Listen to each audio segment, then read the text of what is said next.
Hey, what's going on, everybody? It's Rich Perez welcoming you back into another dose of the Rundown. We got a special guest in with us today. Section 11 champion for Brentwood High School, part of one of the a couple Brentwood team county championship teams. 2012 NAIA national champion, technically a five-time college All-American. My man, Jahsua Marsh.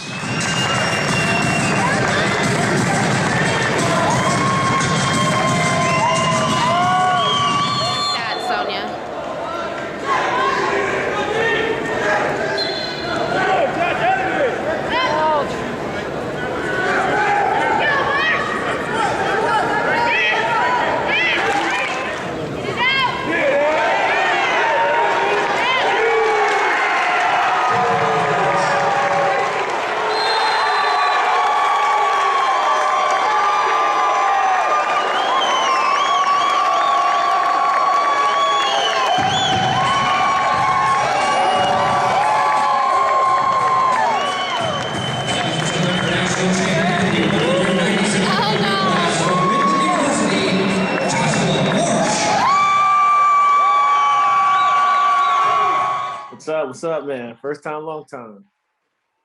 Love it, man. It's been a while, man. It's been a while, you know. If we joke a little bit, that's just how we are, ladies and gentlemen. Can't help it. Can't hold that back. I can't hold that back. So first and foremost, man, how you been? I've been good, man. You know, I've just been training hard, working, just, living life, man. I'm loving it. I see the Carlson Gracie jiu-jitsu on the chest. That's the new move now? Yeah, man. We went from 5 rounds to Carlson Gracie Jiu-Jitsu, man. It's been a great opportunity for the gym.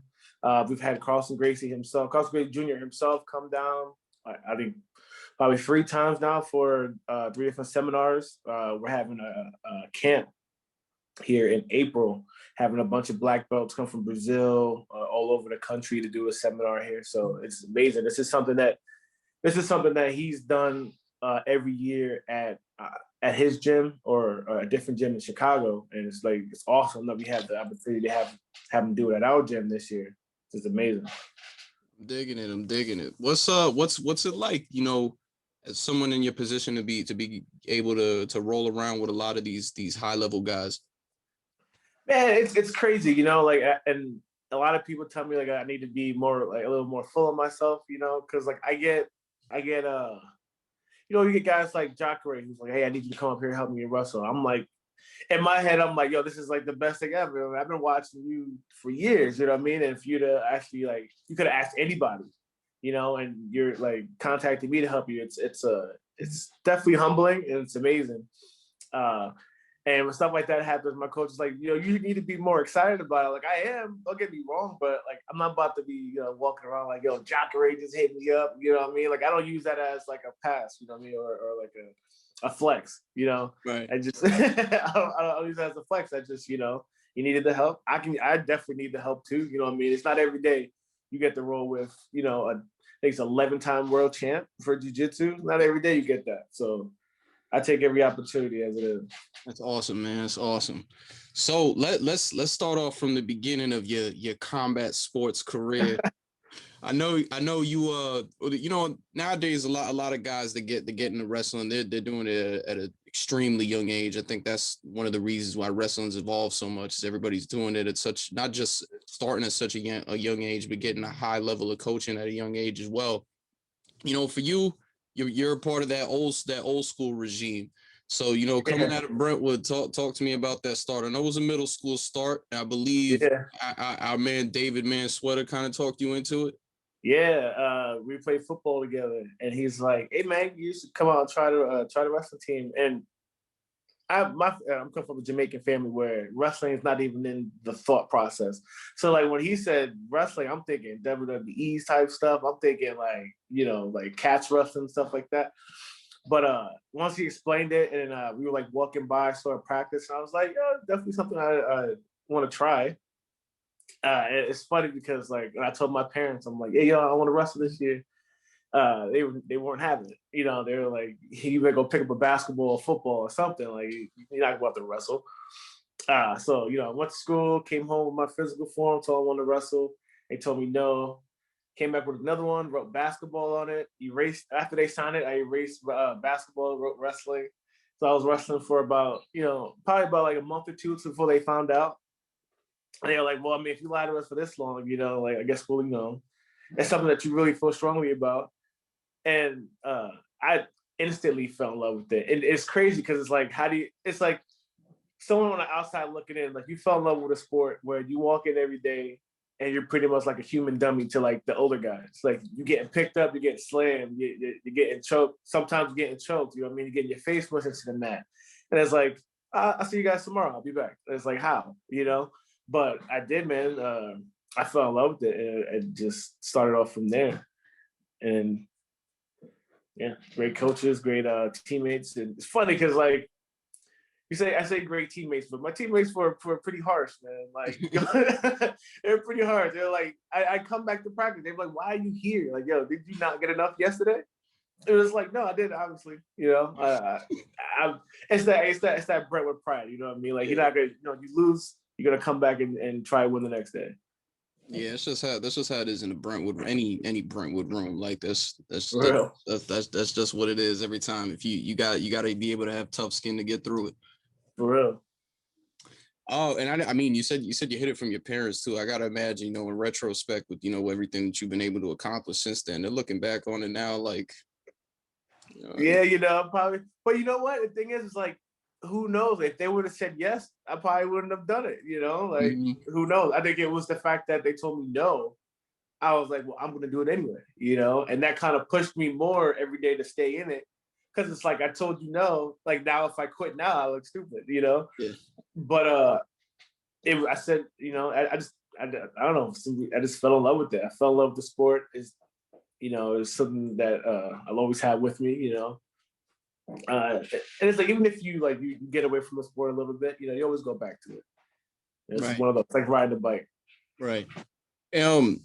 For you, I know you kind of you alluded to it a little bit, but you kind of took your lumps a little early on.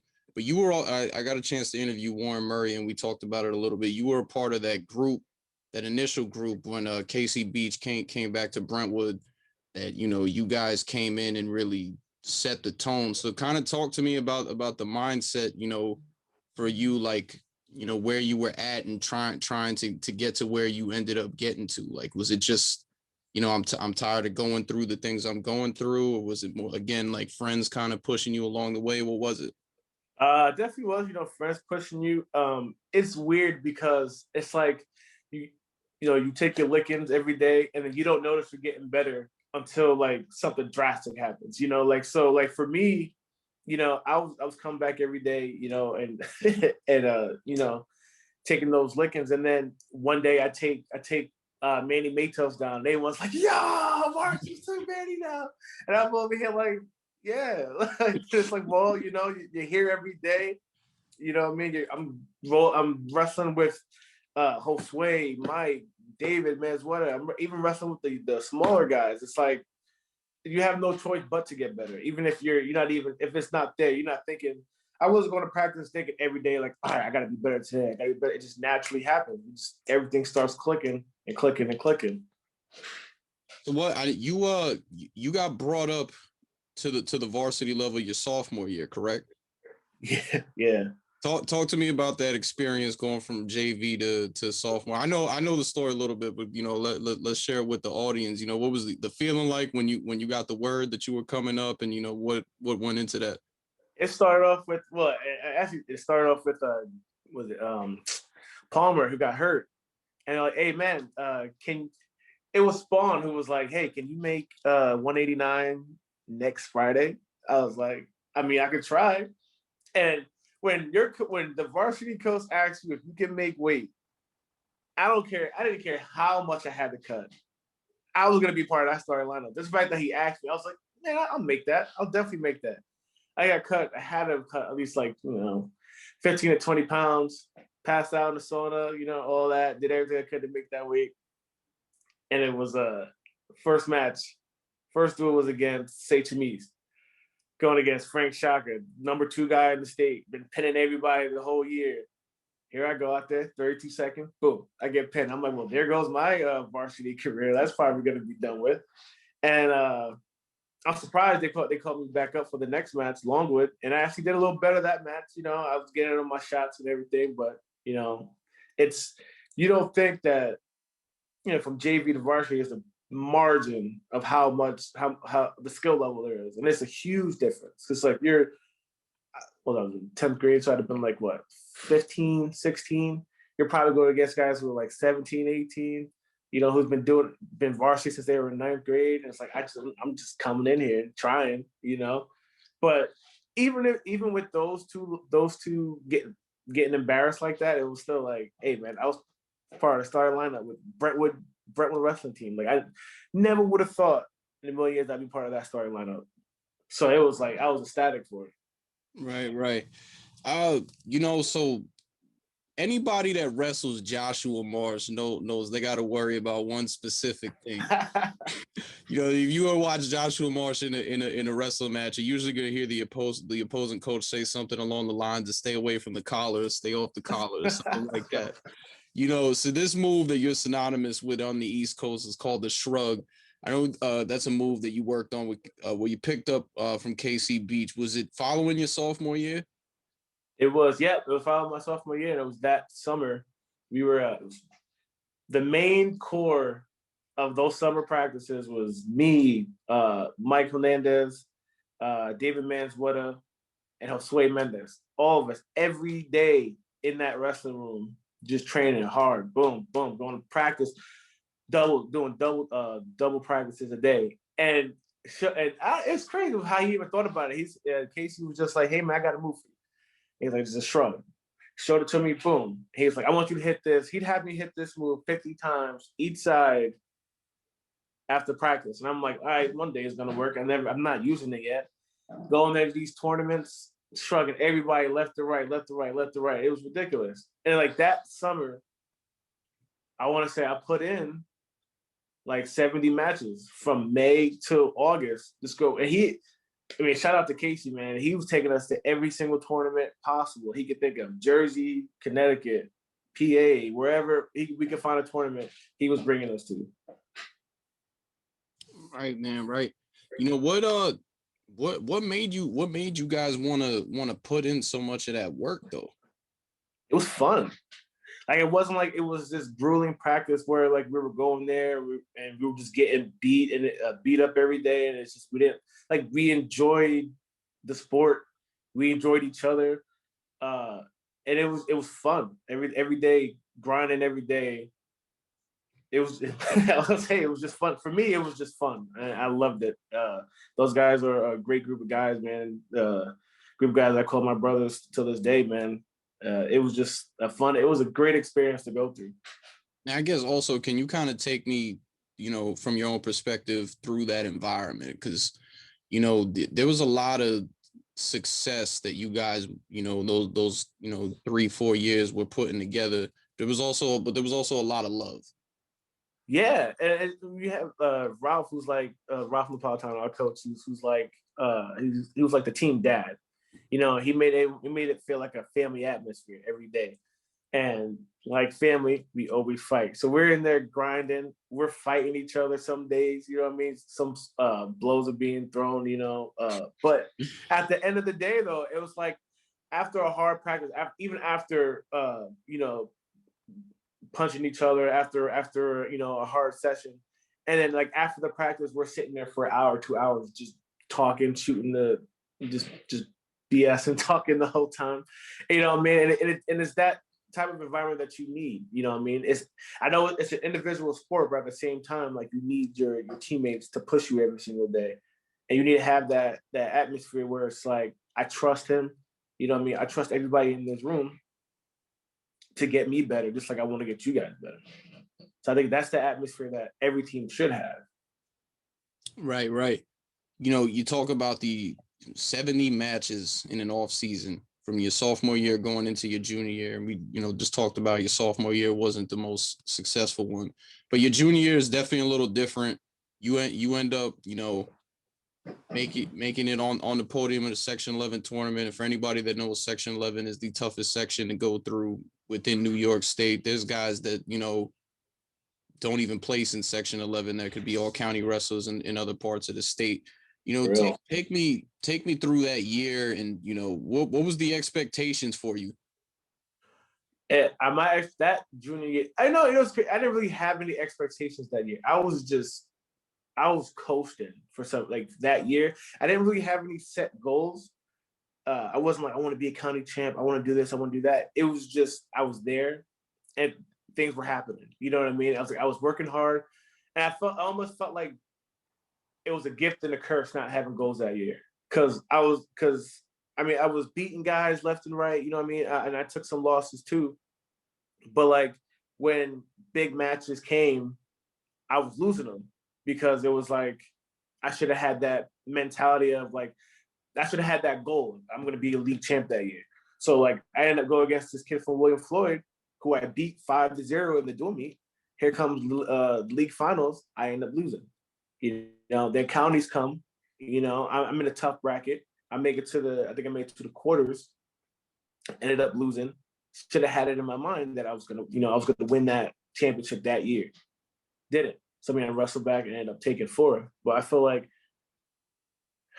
setting your goals to what you want to do, it's a big difference than just coasting. I feel like if I would have set those goals that year, you know, anything could happen. Probably, you know, season would have been a little different. Right. Now your senior year, you know, for you yourself, and then you guys as a team, that's forever etched in stone. You know, I was the youngin' of the group, just watching from the sidelines, and you know, just being mesmerized by what you guys were doing. It was honestly a year like no other, like from beginning to end. You know, and you know, I got the chance to interview Coach Nappy, and you know, he kind of broke it down for, you know, for my audience and myself. It just, you know, he knew he had something special. He had the prepare for glory thing out because the movie 300 had just came out. Yeah. You know, I guess he said he texted all of you guys, I think, following the 06-07 season, just mapping out what the plan was to get ready for the senior year.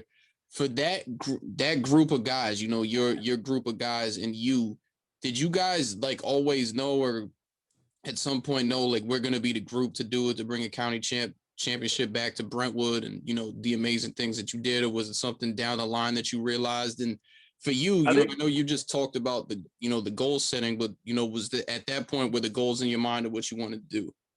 Yeah, because Casey put that in my head all summer. He was like, and he was telling me, he was like, you should have, like, you have to set your goals of what you want. And so all summer, it's like, I'm going to be a county champ, going to be a county champ, going to be a county champ. And it's so good when everyone on your team has that same goal. Like if everyone has the goal to be the best, it all molds together. You can't have a guy like, I want to do okay this year. One guy's like, I want to do okay this year. And you're like, oh, I want to be, I want to be a county champ. Everyone had that same mindset. I want to be a champion that year. And Nappy instilled that in our head every day that we were going to be champions. And I would say towards like the mid-season where it started looking, you know, like reality, like it was definitely going to set in that we were about to win counties this year. And the tournament was close. You know what I mean? Like it was definitely came down to the wire, but man, we put it together. It's crazy. Looking back on it, just like the grinding that we went through, like that's some documentary stuff that we should have. I want to be a part of it, man. I'm putting a game. Like get me the tape right now. Let's set it in motion. You heard what my man said. For real though, like that should be a documentary on like what went through, what we all went through that year. And it's just amazing. Like the best coaches you can ask for, best teammates you can ask for, like the family atmosphere, like it was crazy. And like I said, and it's like as I'm coaching through this season, like I'm still almost in shock that I'm even here. Cause like it's like at this point in time, like, I'm looking back, like this wasn't even in the wheelhouse for me. Like ninth, I'm looking back at ninth grade, wrestling at the freshman center, like what is going on here? And like 10th grade, you're like, okay, this seems possible, something I can actually do. Like this is actually a sport that like I want to do. then like my senior year comes, I'm like, I'm done with football. And they're like, why don't you come back and play? I was like, I want to devote everything to this sport. And I think that was key for me, was putting all my eggs in one basket and devoting everything I had to be the best in this sport. And that was a big thing for me. But everyone having that same goal to be champion that year. And it was a tough room. Like some guys were doubling up on weight classes. Like you didn't think they were going to make it to counties just because, or just because of like who, wrestle offs and all that stuff. It's like we sent the best guys to this tournament. And some weight classes were the best weight class in the state. And it's like you can bring that. There's some weight class you can bring that whole weight class. What was it, 112? That whole weight class pretty much placed in states. With 112 that year had they had a guy who Donatelli was an all-state wrestler. He ended up placing fifth in the tournament. Exactly, and it's like other states are taking. And when I went to college, I was telling guys like, "Yo, we want to take one guy to states." I'm like, "Yeah, man." They're like, "What are you talking about?" I was like, "These guys are taking. Other states are taking 3 guys, 4 guys to states. Like, we get one." And then our junior and senior year, we finally got the the wild card, which so you might take 2. Possibility. It all depends on who you beat or what happened the year before. It's all criteria and everything, but it's tough, man. It's tough coming out of Section 11. Yeah, most def. So well, I guess let's go ahead. Because we just mentioned how awesome of a year that was. There's got to be some great stories. So can you share anything with us, man? Or is that was got to be tight-lipped? I don't know what kind of stories you want to hear. Whatever you got. I would keep it tight-lipped. All right, let's off camera. Well, you ain't got to tell me off camera, but you already know the majority of the stories. Yeah. Well, take me through that year, man. My senior year? Yeah, like you personally, you individually. Me personally, it was kind of similar to the year before where I was coasting, but I had that goal. I want to be a county champ, and it was like every single match that I went into, it's like I was like I had this mentality, like I had to win, like mainly because I don't want to be that one guy that loses, because we had that all-star lineup. And it was like back-to-back wins, especially once it got to me at 215. We had 189, Manzweta beasting at 189, Josue at 171, Mike at 160. I can't be the one guy that loses, you know what I mean? Out of all that. So like that, like not disappointing your teammates. So that pushed me more. So it's like every day I'd come in and I'd set different goals each day. All right, today I need to take down Josue 2 times. Whether it happened, most of the times it didn't, but it was a goal that I needed to set. Or if it was Mike, because Mike was amazing when it came to riding people. I had to get out. If I go against Mike today, I got to get out. If I go against Manzweta, I got to try and not get sweat on because he's freaking slippery as hell. He's super slippery, but no, man, he's tough too, man. It was those me setting personal goals every day and trying not to get in my own head of whether like, oh, can I do it this year? You know what I mean? What if I lose to this guy? What if I lose to this guy? I need to make it to county. I'm trying to make the Hall of Fame. You know what I mean? Like I want my picture up there too.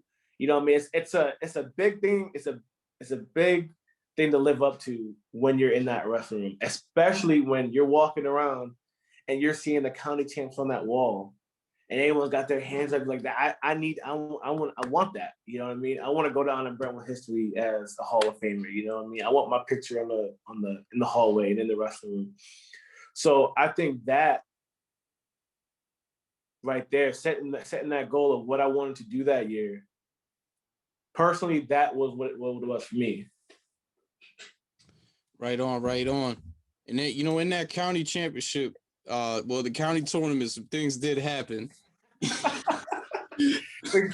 Man, so the crazy thing about that is that I didn't even know. So for those who know, there was this guy, Carl Corpy, God rest his soul. It didn't matter how many times I wrestled this guy, probably 20 times throughout my whole college career. Could not beat him. A single, like not one time. I think I beat him once in Greco, which whatever. That don't really count. But could not beat this guy, man. He's good, man. He had my number. It didn't matter. It would be close matches. It'd be matches that he completely whipped my butt. But that tournament, man, like I didn't even know, but I was already in this zone of like I needed to win. So I feel like if I would have wrestled him that day, I would have won. But that's neither here nor there. But man, when he lost, and like you hear Suffolk County, Stony Brook going crazy, and you're like, and I'm walking off the mat at the same time, so I'm thinking, yeah, man, everyone talk about me, like, nah, bro. The number one seed just lost, man. So I'm like, damn. So like then once Snappy told me, like, yo, Corpy lost. I was like, to who? What was his name? James. Ernest James. That's disrespectful. It was disrespectful. I was training with him too at Long Island as well. But Ernest James, man, hit him with that cradle, and I was like, yo, I'm about to win it. Because that was my biggest test that year, was being Carl Corpy. And after he lost, I was like, oh well, I got it now. Like I already beat this guy twice this year, so I already had that. I had that in my head, and he definitely had it in his head. Like, damn, this guy beat me twice already. Here we go for the third time. And it's always hard to beat somebody 3 times in a row, So this one, that match was definitely close. It was like a 3-2 match, but I wasn't losing. I wasn't losing that match. I needed that Suffolk County singer, and I wasn't leaving here without it. Right on. Okay, so I got 2 questions for you. With it for this senior year. Number one, I've had the honor of having Shakur Rashid on, who's a Division I All-American at Penn State, Longwood wrestler. Had Nappy on, talked about it with him as well. But I've had Warren on, but I got you on right now, and I got to talk to you about it because those duels always got live. And it was in Longwood. What was it? What was it? Because I know my senior year, it was like almost the entire Long Island came over there to wrestle us. What was it? What was that duel like for you guys? It was intense, man. It was super intense. Like it's not usually you'll have in these dual meets, your teammates warming up to wrestle. They're in their own zone. Every single person on our bench was locked in, and so were their team. So we're locked into this dual meet, and it's like it's come down to the wire. Each person, it's like it's how you win and how you lose is gonna affect how the end of this dual meet. So like once again, it's like you can't lose. You cannot lose. And when it goes down to the wire, man, it's an intense situation. I forgot who I wrestled my junior year from them, but I think I won pretty handily. So I all those, like it's one of those, like, everyone make sure you take care of business and everything will fall into place. And it's like what happened, both times. My senior year, that match was crazy because this guy, I can't even remember his name, but he was so swole. I was talking about yoked out of his mind, and he was whooping my butt the entire match. The entire match. And like I remember at one point in time, I looked over at Nappy. He was like, "Come on, man! Like, let's go! Like, wake up!" And that third period, it's that moment. And this is in Ross, so like it's packed to the max. And after he said that, I was like, all right, man, it's go time. And it all just like clicked. I'm playing catch up, and I'm taking this guy down left to right, shrug, let him up, shrug, let him up, shrug, let him up, throw him to his back, shrug, let him up, all that. Just to win by like 2 points at the final whistle. Like, so, and then like you doing that, and then like having that entire gymnasium going wild. Like it's a confidence booster, and it's amazing. It's like one of those things that like it's kind of hard to explain. It's just when you're part of that atmosphere, it's crazy. Yeah, it's definitely one like no other. Definitely, man. Those dual meets definitely always got intense. Those were fun dual meets. They were real. They were real. It's the other one I got for you though. The celebration. You talk about, you talked about, having it in your mind that you were going to win a county title. And when you say you felt like you would beat Carl Corpy on that given day, I believe you, because you were already celebrating before the tournament even happened. We'll practice celebration. Hey, man, I told Nappy, and it was funny because like It's popped in my head. I was like, how am I going to celebrate? And we was in the middle of practice. I was like, Nappy, let's practice the celebration. He was like, really? I was like, yeah, man, let's practice the celebration. It was like, well, see, you jump into my arms and I'll pick you up. It was like, nah, that kind of makes you look super small, even though you are, so it kind of be kind of crazy lifting you up like, like you're a Cabbage Patch Kid, So then we practiced me jumping into his arms. We practiced like just freaking dapping it up. We practiced like 4 different things. And then at the end, we were just like, well, whatever happens, happens. You know what I mean? Like, we'll just see what happens. So after I won, I was running over. I thought about it. I was like, fuck it, I'm just gonna jump. And I almost thought he was gonna fall over because he like took a couple steps back, was like hobbling a little bit. But nah, he got it, bro. That was like the best picture you could ever ask for. Like that picture, and you have all the teammates behind with their hands up and stuff like that. Will forever be my favorite picture. Yeah, I know what I'm using to cover this video too. All time great pick right there for sure. For all the highs and everything that unfortunately there's always going to be lows, within the sport, and that's why they say it's a sport that teaches you life. So you had the high winning the county title, got the state's practices back in the Brentwood room. The state tournament comes around. Can you kind of talk to me about that? You guys are coming in four county champs, 4 state qualifiers. Yeah, man. So like I felt amazing, man. Like that whole week, the whole state's practice, it felt good. Trained my butt off for it. And it was just one of those. It was another thing where it was like setting goals. I set my goal to be a county champ, and that's exactly what I did. So there's like, then it was like, it's funny because after the tournament during the state practice, Beats comes in and he puts state champion on my locker. And he's like, this should have been your goal the whole year. I'm like, I mean, I had to get past counties first, man. I'm trying to be a county champ since I was like 14, man. But he's like, yeah, you gotta set your goals higher. So like a state champion wasn't even in my mindset. I was like, I'm trying to win counties. Then states comes, I'm like, I already did it, you know what I mean? But no, I felt good. I felt amazing. And I felt like I got a little starstruck because you get there and it's like, yo, it's the New York State Championship. You know what I mean? Like, everyone's here.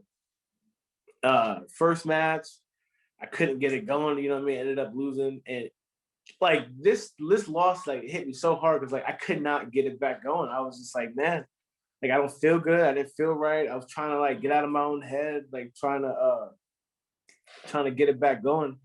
Couldn't. And next match comes along. It took maybe like the last minute of that match to wake up and start to get it going. So like now I'm trying to play catch up. I ended up losing the match, but I remember walking off the mat like, you should have been wrestling like that the entire tournament.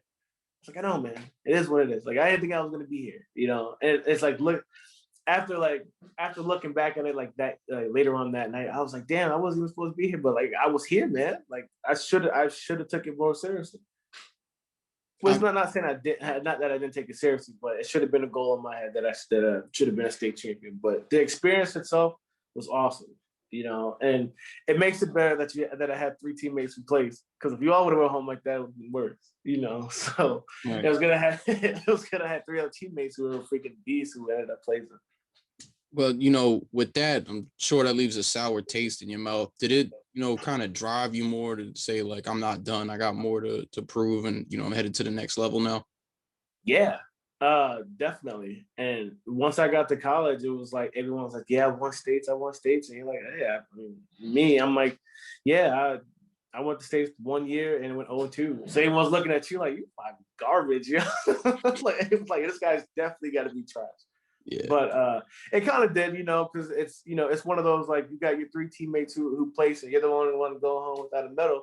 It sucks, but I was definitely happy for them. My success is their success is my success. So wasn't, this is how it is. I was proud of those guys, happy the way the season ended with everyone. So it was great. Right on.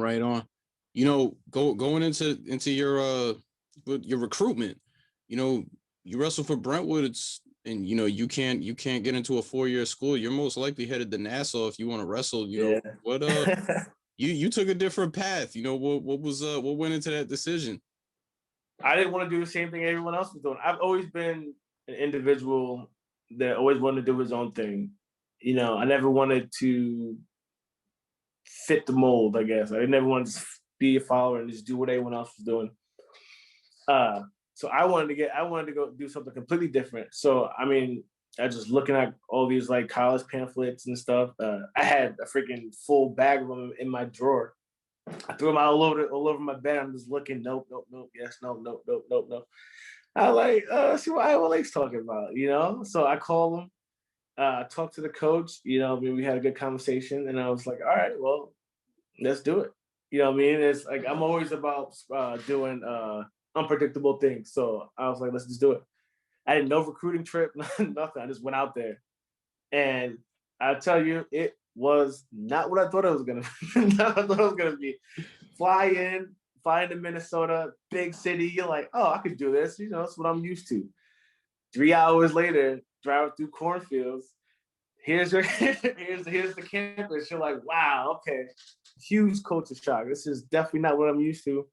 But I'm here now, so I gotta do what I gotta do. How'd you end up adapting to that? A kid from New York, and then all the way up in small town Iowa. What kind of helped you get through that? You know, it's funny because all my teammates, I don't think there was anyone there from Iowa. Everyone was either from North Carolina. There was a couple teammates there from New Jersey, so like we had a lot to talk about. It was pretty much that tri-state area. Kids from PA, Virginia, Florida. So it's like a bunch of big town people, big city people come to the small place. That's what made it the best. It was the people there. It's what made that college experience that much better. And you guys were a fresh program, right? Like you're brand the first class. Brand new program. For our work study, we were building that wrestling with the contractors, brick to brick, put in the floorboards, put it in the pull-up bars, everything, the mats, all that. We did all that. But it's crazy to say that because you guys hit the ground running. Like you guys had a ton of success early on. A couple All-Americans.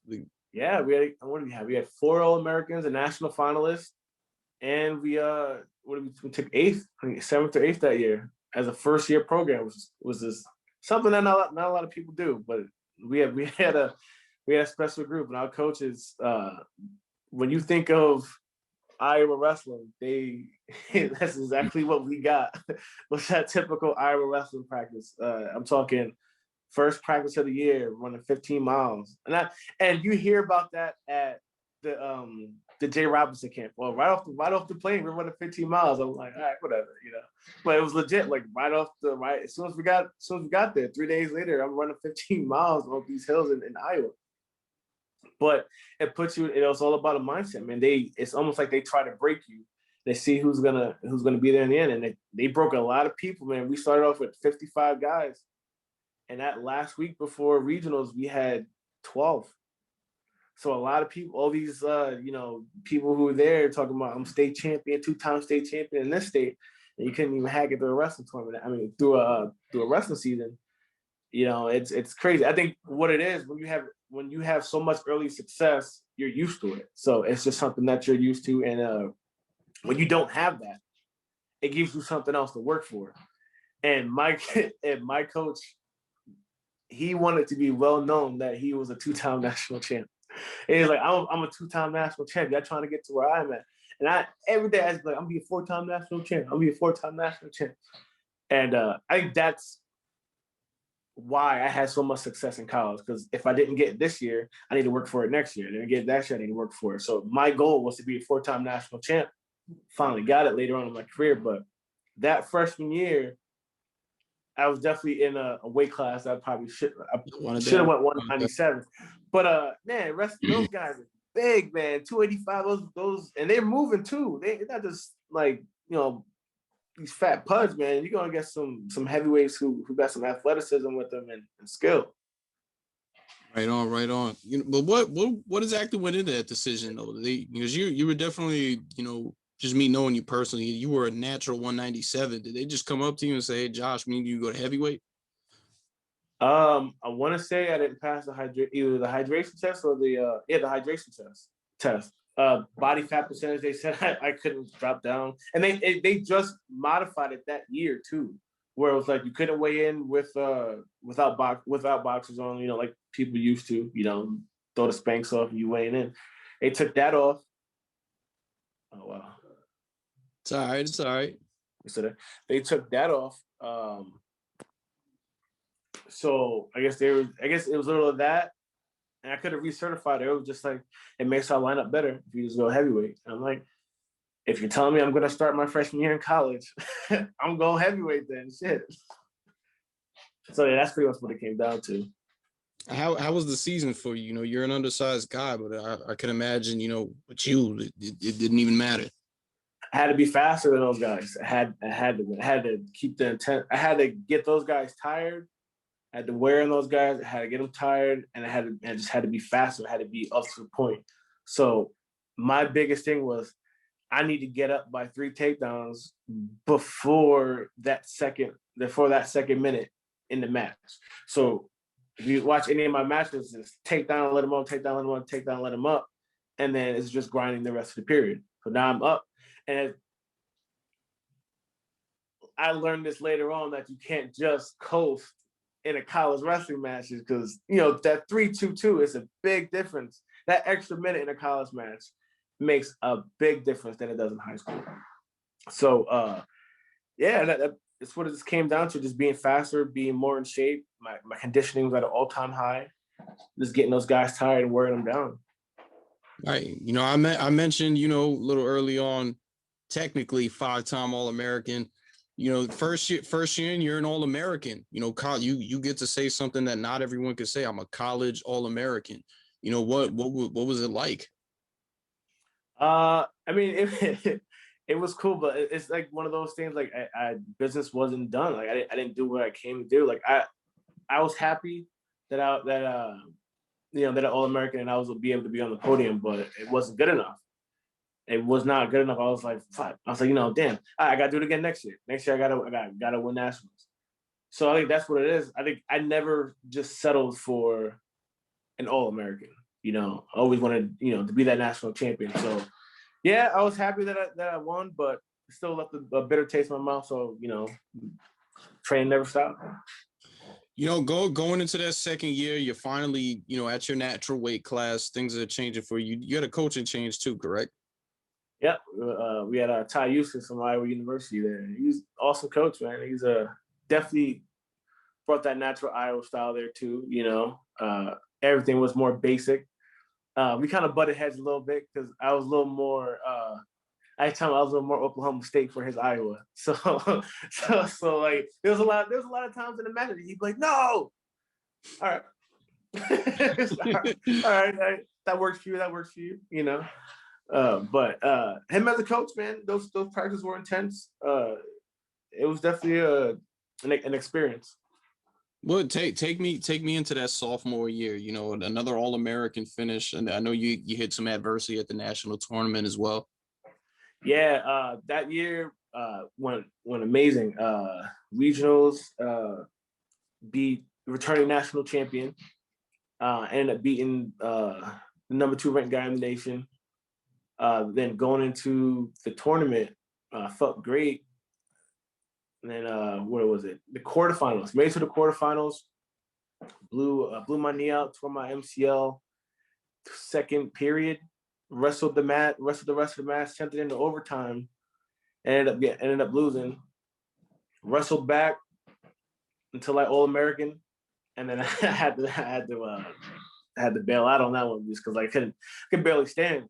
Like, they wrapped my knee from like the bottom of my thigh to the top of my calf. Like, I was straight legged for like two different matches, and it was like, all right, once I All-American, I'm done. You know what I mean? So that's what else came down. It's not where I wanted to finish, but hey, I left there with some hardware, so I was proud of myself.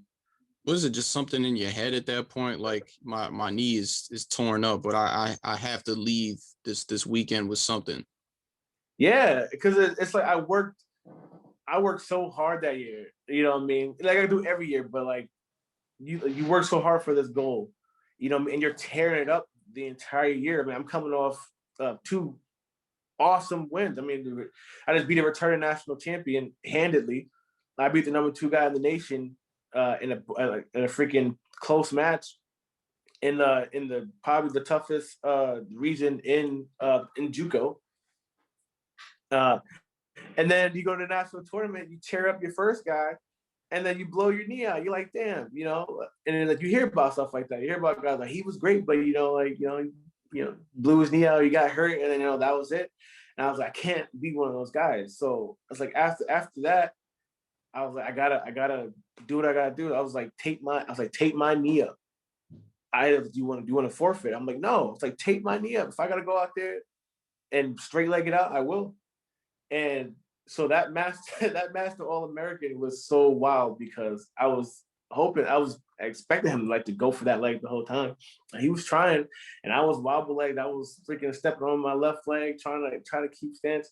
And he shot, and I hit it perfect sprawl. And then he ended up like ducking under and like had me in his front headlock position, hit him with the big man roll. Like with Peterson roll, I ended up getting him on his back, got some back points to win the match. It was crazy to me. I was just like, how did I just pull it out of my butt? But hey, it is. That was one of my like favorite wins, just because like I knew that I could not leave that day without some hardware, and it took a lot to go back out there in pain to get it done. So it was awesome. You finish maybe not what you wanted to accomplish, but nonetheless a very good junior college career. But the thing about when you wrestle in JUCOs is, it's only two years. So you're back all up in the recruiting process again. Talk to me about what it was like going through that process and what, how you ended up making the decision that you made. I was looking at colleges in Minnesota. I was looking at other colleges, even some colleges back home. And that recruiting process is weird because I could only look at colleges locally. I didn't really have the money to fly out to this school to go look at it, fly out to this school to look at it. I talked to a lot of different coaches. They all sound the same. We have the best program in the nation. You look at their stats, it's like you don't. You look at this school like, oh, we're the best in the nation. It's like, okay, that's cool. But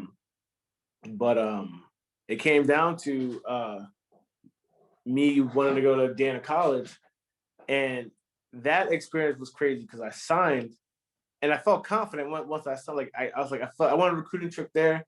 Met the guys. They were all awesome. The coaching staff was amazing. So I signed my letter of intent on a napkin.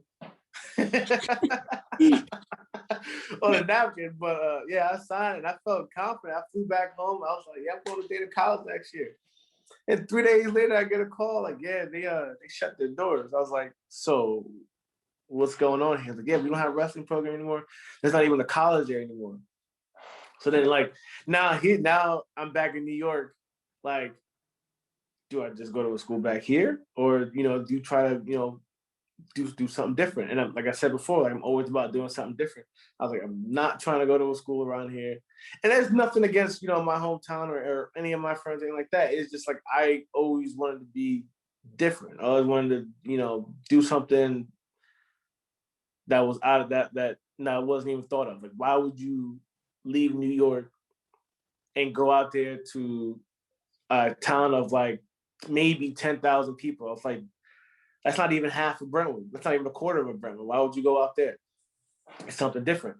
I had never been out in New York until then, unless we were going to tournaments, but that was just a drive and chill and a drive and wrestle and drive back. But this is like my opportunity to see the rest of the nation. So they ended up bringing the program back to Midland University. Same coaching staff from Dana. He just transferred over, and I was like, all right, I'll do it. I'm trusting you guys, because one of the coaches there was my coach at Iowa Lakes. So I trust this guy with anything. So I was like, all right, if you think that we can do it, we have a good program, let's do it. So I signed with them again. It was awesome. So what's, you talk about going to Iowa, 'cause I also, spent some time wrestling for Midland University. Fremont, Nebraska is it's different, It so is. It is. what's I'd imagine you didn't really have much of a recruiting trip to Fremont either. So, stepping in. No, it's crazy because so I had it's crazy. I had a recruiting trip to Dana, which was in Blair, which 30 miles away from Fremont. So I didn't have a recruiting trip to Midland. So when I flew out there, I'm like, well, now I'm used to this. I'm used to flying into Omaha, big city. Oh, well, we got 3 more hours, and into the small town. And this town wasn't as small as Esterville, Iowa.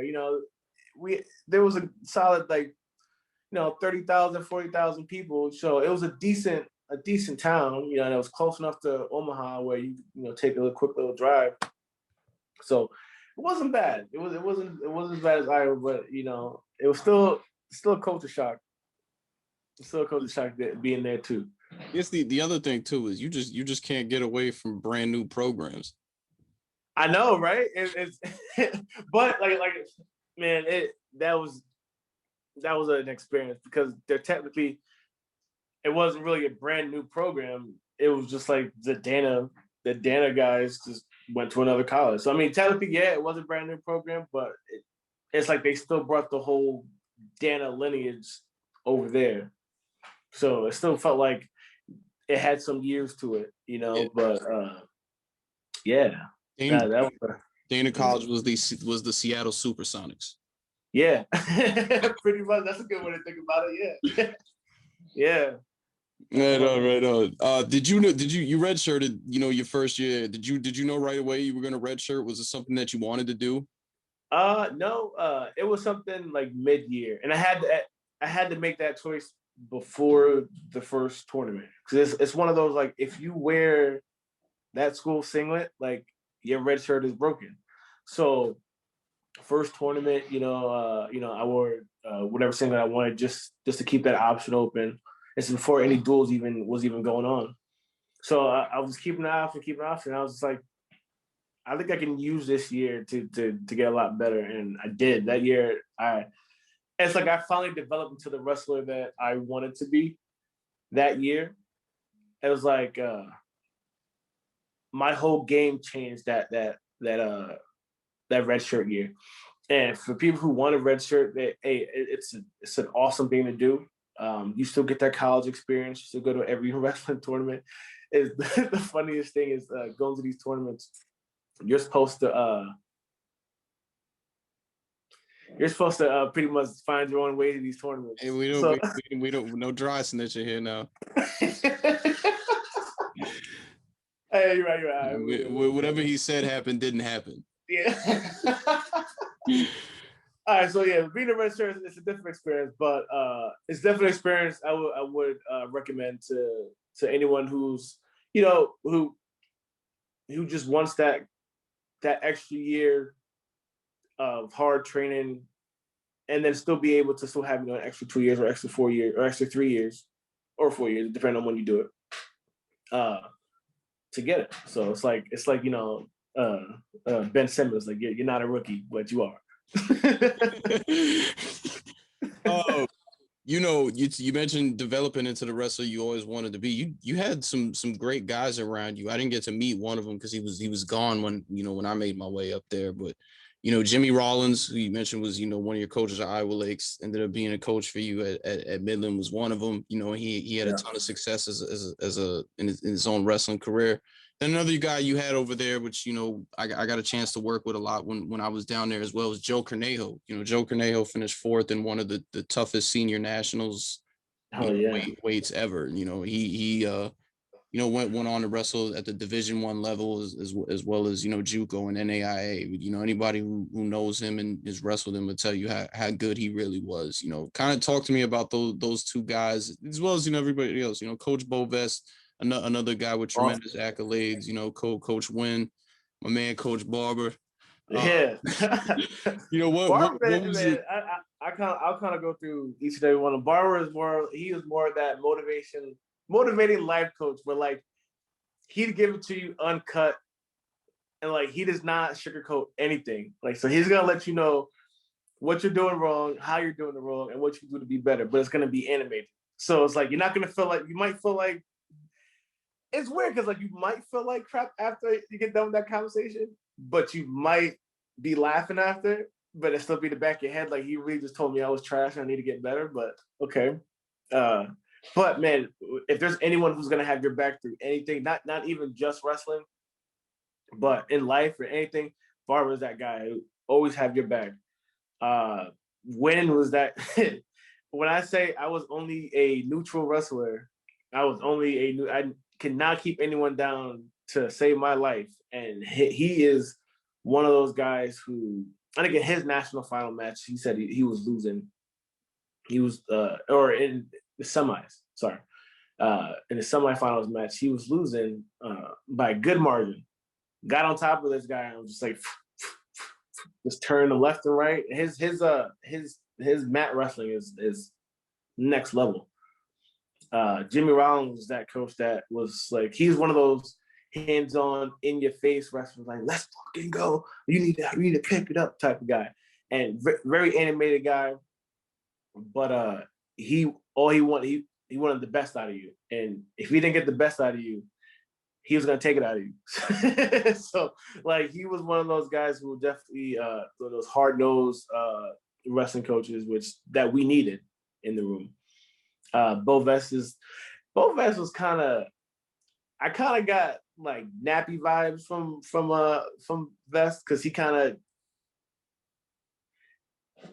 I wouldn't say it's still like a family atmosphere, but it was one of those atmospheres that I guess kind of like naturally happens, because like you get these guys from, it's different because high school, you grow up with these guys. You grow up with everyone in your hometown.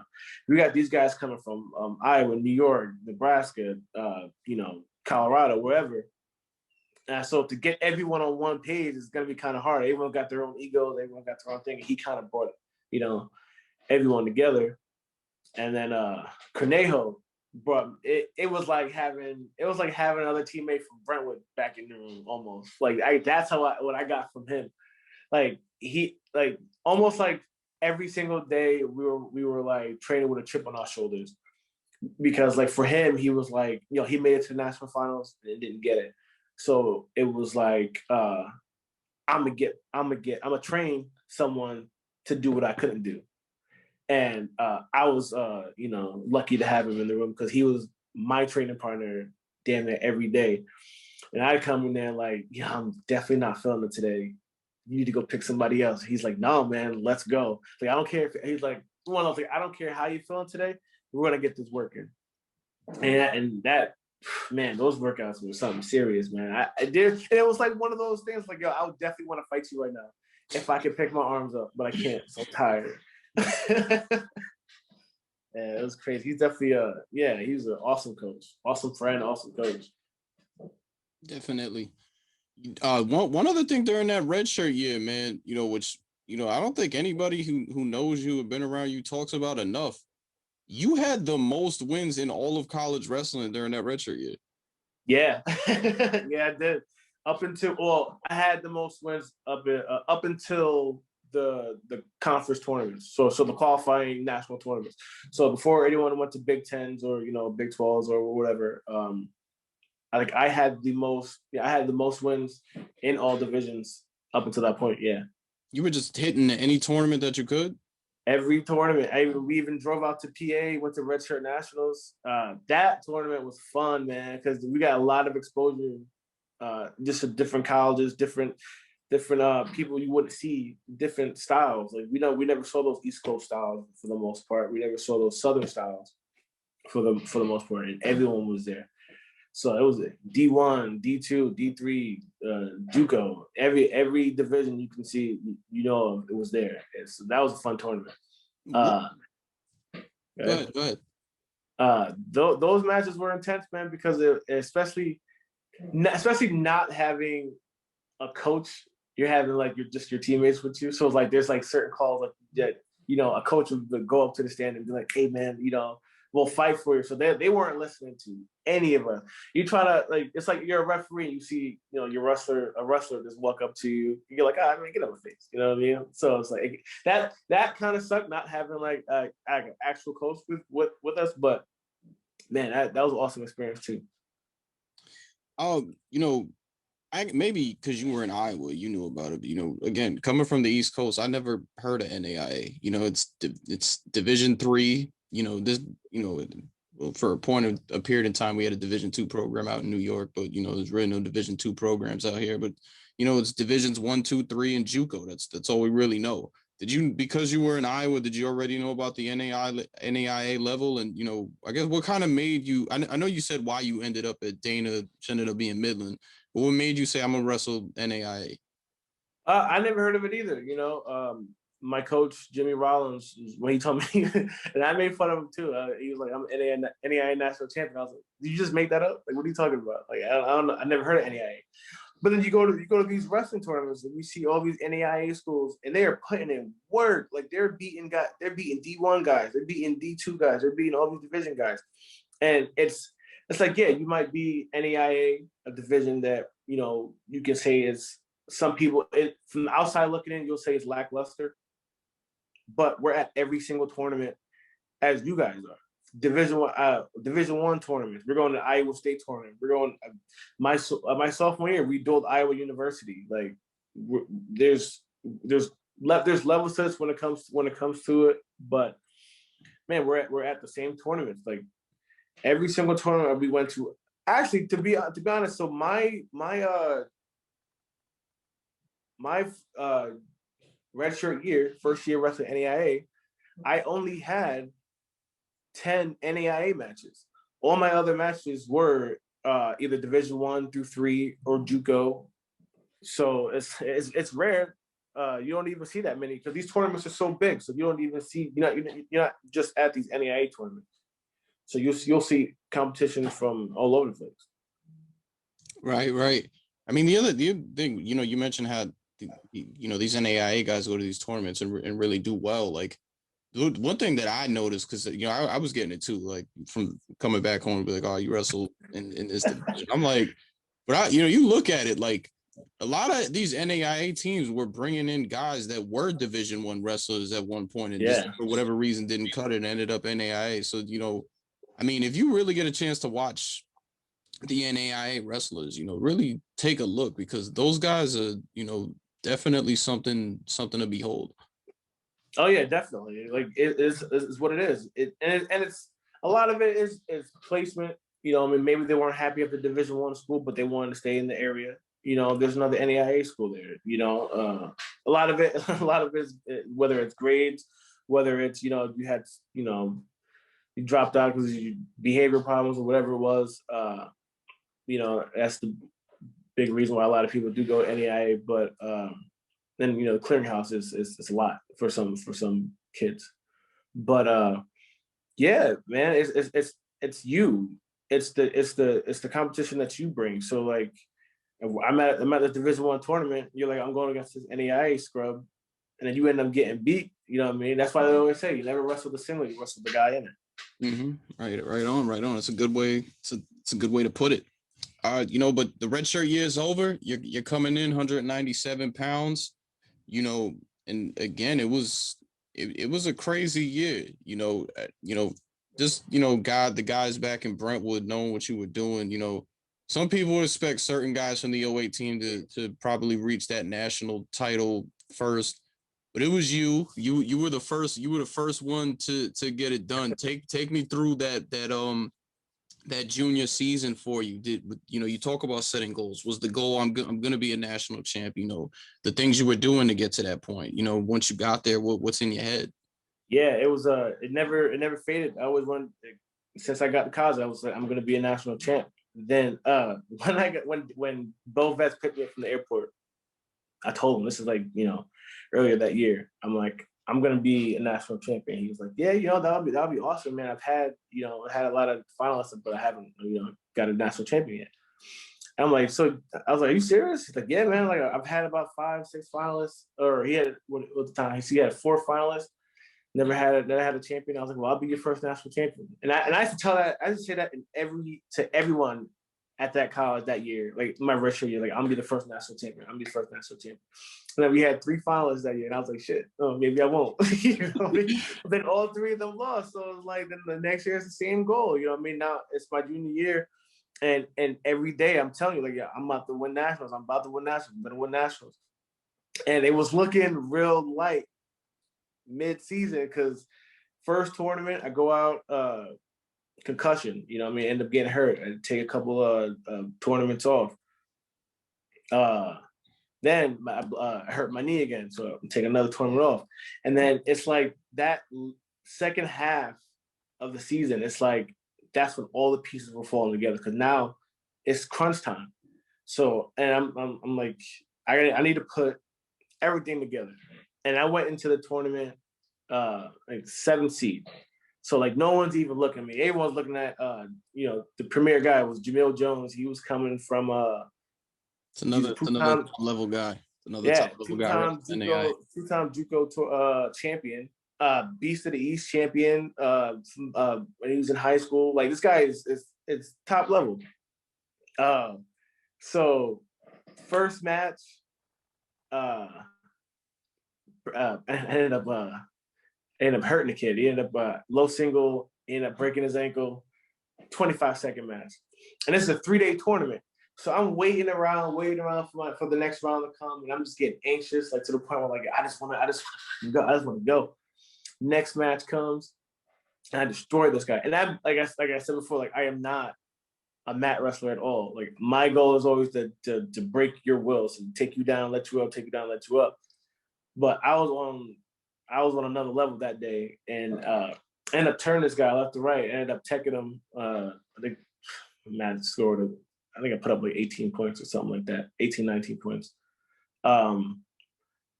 Next match, next day actually. And it's so weird because these big matches that I always have, it somehow doesn't play out like the first couple matches. It's like mentally I'm like, I can't fuck this up. I can't mess this up. So like I kind of wrestle a little more reserved. So it ends up being a close match, 3-1. And I just remember after I won that semifinals match, I was like, I told you I'm gonna win this tournament. And then got made to the finals, and I got this guy Nice there. We're 1-1. You know, I beat him my redshirt year. He beat me earlier that year handedly. He beat me handedly. And I'm like, all right, it's one of those like I can't lose this match.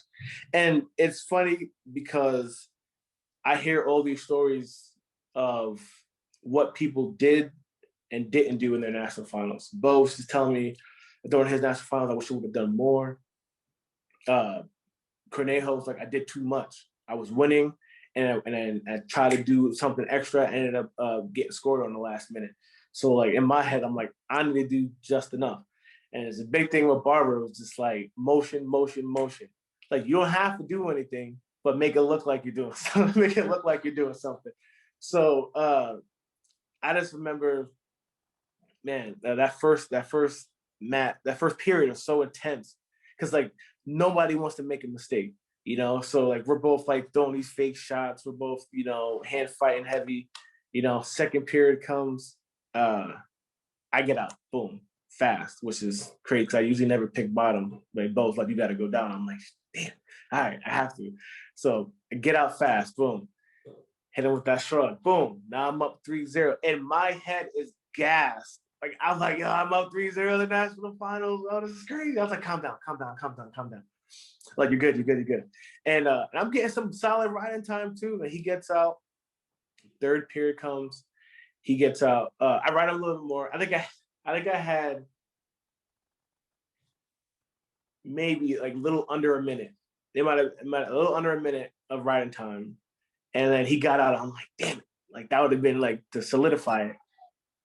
Oh crap. That would have been like to solidify it.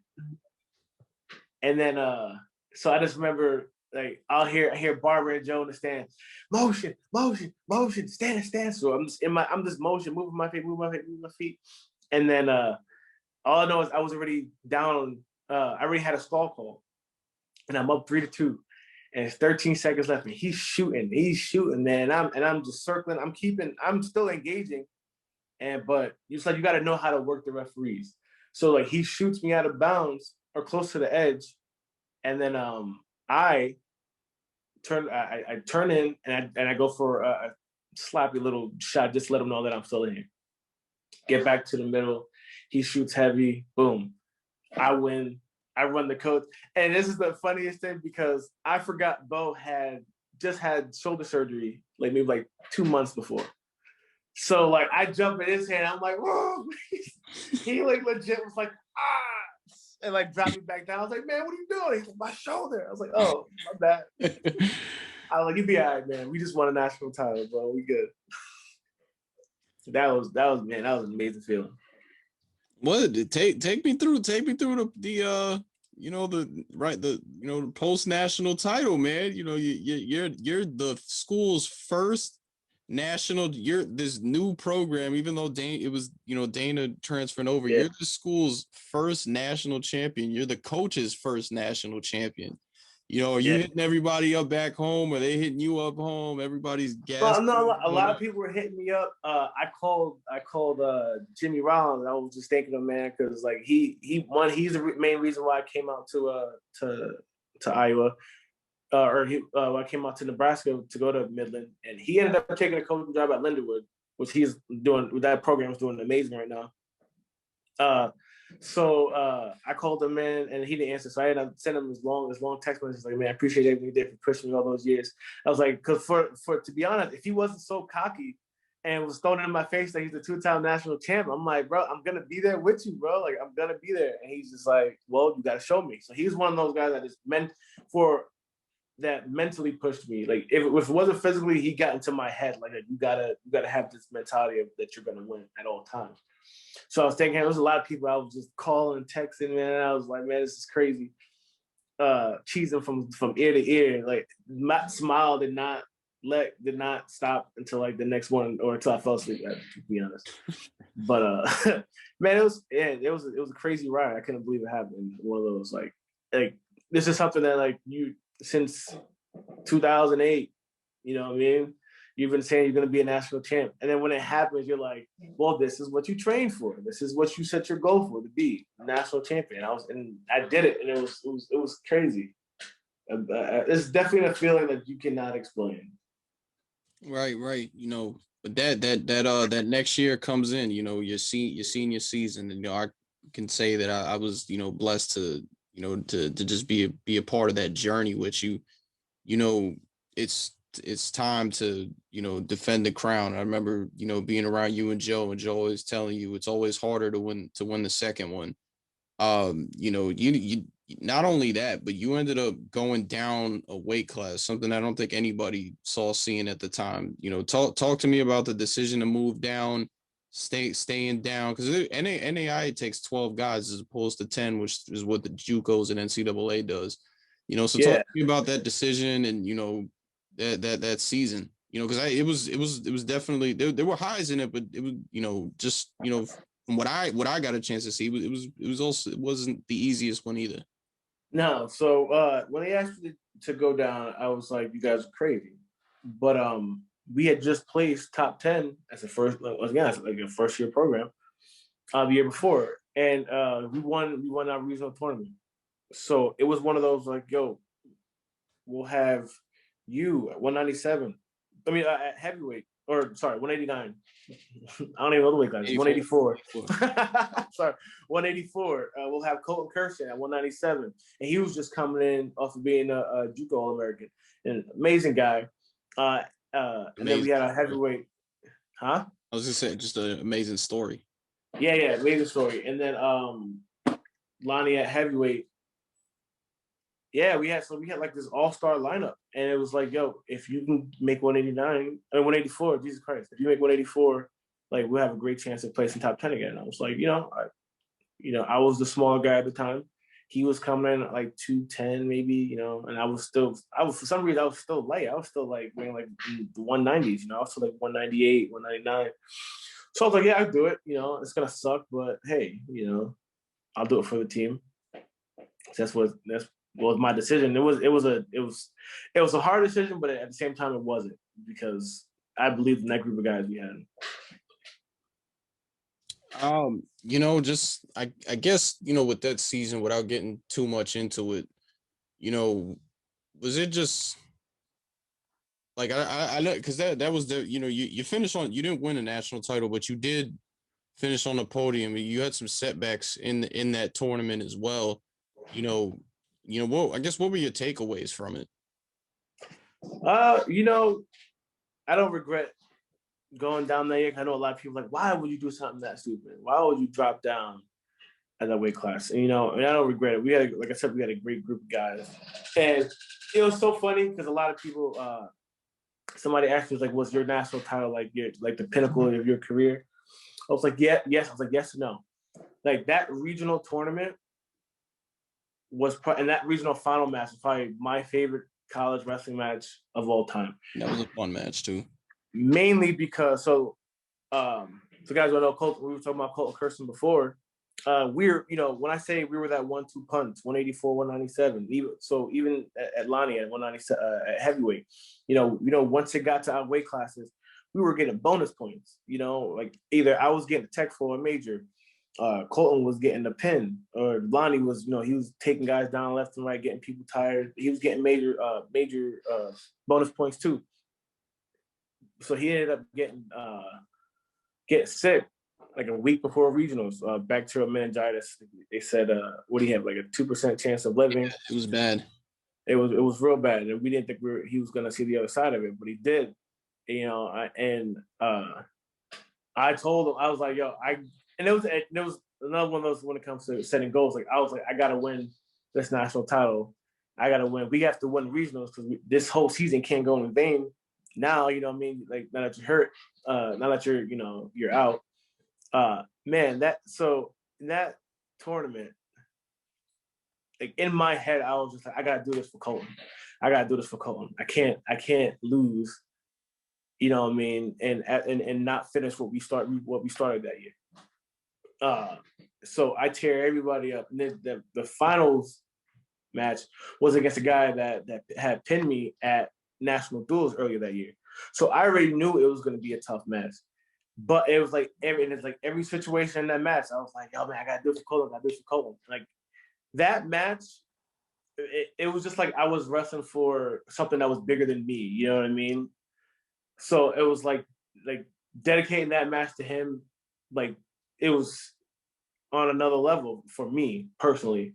Like it's like one of those like wrestle with a chip on your shoulder, and it's like, man, it's kind of hard to describe in words, man. It was one of those, like I was wrestling for my brother, and I after I won that match, man, it was like after winning that match, that was a better feeling than when I won nationals.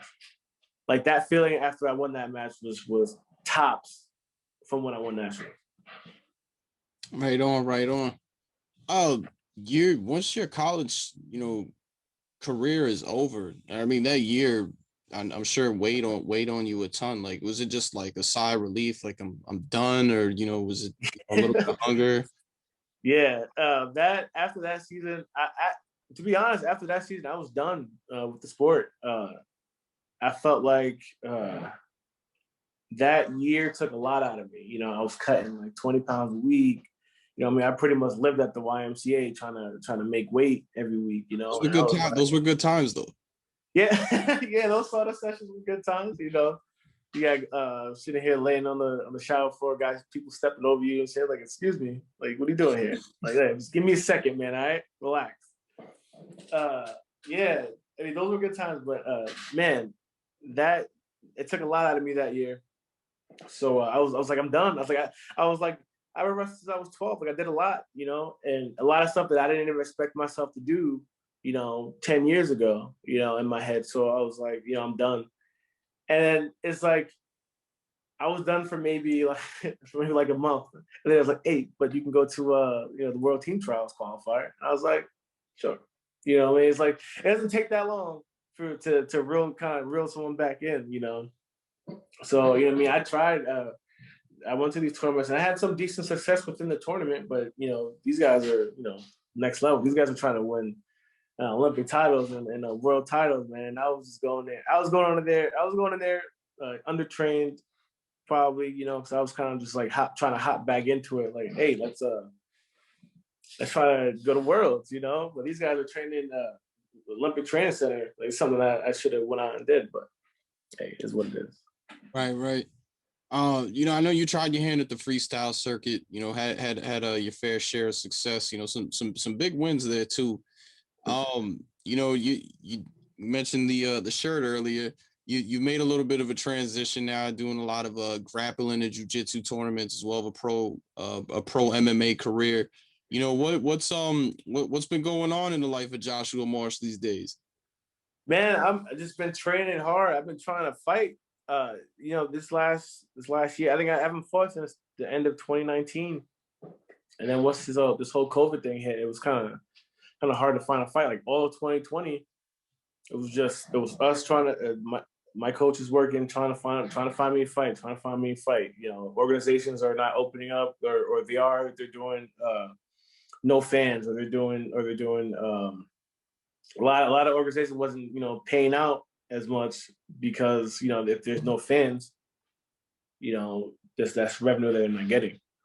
So I mean, it was tough trying to find a fight, and we got some stuff in the work, you know, possibly in April, you know. So once I get like full details of that, I can announce it. But Yeah, I get you back for that one. Yeah. So possibly I got a fight in the works for April. So check it out. Yeah, we definitely gotta get you on for that one when it works out. Yeah, definitely. But you know, before we get out of here, man, is there anything else you want to give us? Man, shout out to my gym, Carlson Gracie Jiu-Jitsu. Shout out to the guys up there in New York at Long Island MMA. Shout out to Brentwood Wrestling. Love you guys. Shout out to you, man. This podcast is amazing, man. I've been catching it when I can. It's definitely animated sometimes. It's definitely a good listen and a good watch, man. I'm proud of you doing your thing. I appreciate that, man. I really appreciate that. You know, that means a lot coming from you, the relationship that me and you developed over the years and everything. And I'm just personally, me, man, it's great to see you out there doing your thing, man. Hope to be catching up. It was great to catch up with you on this interview, but hope to be catching up with you more soon. Yeah, man, definitely. For sure. So that was NAIA national champion, 5-time All-American, college All-American, my man, Jahsua Marsh, and his Rich Perez, and we will see you guys next time. Yes, sir.